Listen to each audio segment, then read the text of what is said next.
And often in boxing, you have to wait a few years for a world title fight. It takes patience. Oh boy, it takes a lot of patience.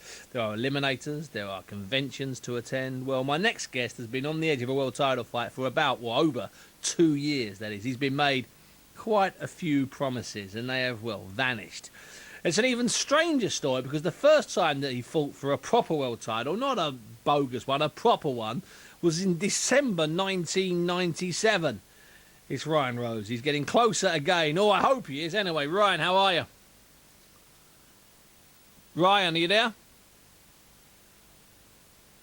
think we've lost Ryan Rhodes. He's dropped off, as we took. The technical term is he's dropped off. We'll get Ryan back and we'll push on with that and hopefully talk to him. Rob Palmer writes in, he says, Bunsey, I'm going to Vegas on April the 9th for the same weekend as the Morales v Madonna pay-per-view. Not the greatest event, but once-in-a-lifetime chance to see a fight card in Vegas, which is a great place to see a fight card.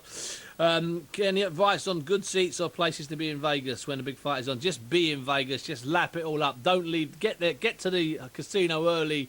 Robbo, stay there and enjoy it. And just, you know what, if it's not selling, buy your ticket late, because I don't think that one's going to sell out. I really don't. Now, I talked earlier on about Ryan Rhodes. Hopefully he's on the line now. Ryan, are you there? Steve, I'm here. Yeah, I was talking then, Ryan, about, you've come close the last 2 years to a world title fight. It looks like you're finally going to get something now. Is that right? It looks like you're going to be in an eliminator at least. I'm in a final eliminator, Steve, yes. It's been a very, very long road, a frustrating road, but we're finally there. We get the eliminator. Against this Angulo guy, Angulo, yeah. Okay. Very tough Mexican. I think he's had 21 fights. He's won 20, knocked 16 out. He's a tough kid, Steve. It's a proper fight. Yeah, it is a proper fight. And in all fairness, Ryan, you didn't think it was going to be easy, did you?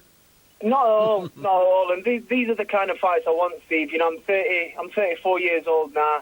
I know I ain't got long left in this game, and I don't want to be in it too longer anyway. But I want that world title fight, and I'm going to work my absolute backside off to get that world title fight, Steve. Yeah, listen. Now, of course, the irony is, or the crazy thing is, that you could end up fighting, in theory, the winner of Saturday's fight in Los Angeles between Matthew Hatton and this kid Saul Alvarez. How strange is that? How bizarre is that? Exactly. It's absolutely amazing how things work out. It is, isn't it? I mean, these guys signed to fight each other before the world title was even offered to them. The world title, the WBC got offered to them. It's now for the title. I'm in a final eliminator.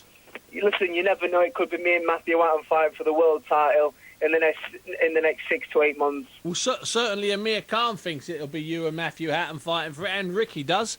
And we're going to hear from Matthew a little bit later in the show. Right, tell us what you've been up to the last few weeks, last couple of months. Cause you've been out in Los Angeles or out in Las Vegas training, haven't you?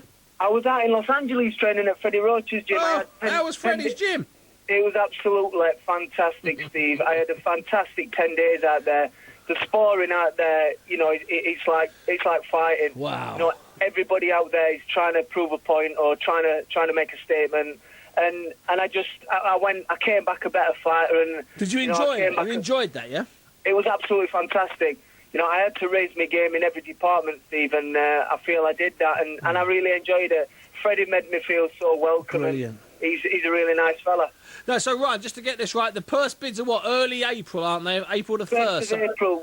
It's about negotiations now. If we can't negotiate a deal, then it goes to purse bids, and purse bids have got to be in on the 1st of April, Steve. So. And who's going to be bidding for you now, Ryan? I mean, it's a bit confusing. I mean, you've been around the block, and I don't mean that. I don't mean that in a nasty way.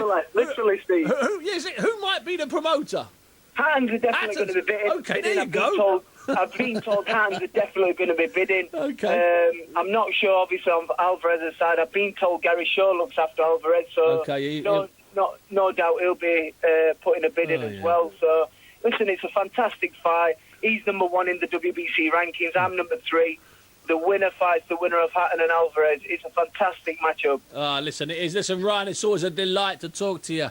As I say, one of the most remarkable careers, certainly one of the most remarkable careers I've covered. Ryan Rhodes, thanks very much, and we'll speak to you after that April day. Yeah, he fought for the world title for the first time, 1997. How bizarre is that? Listen.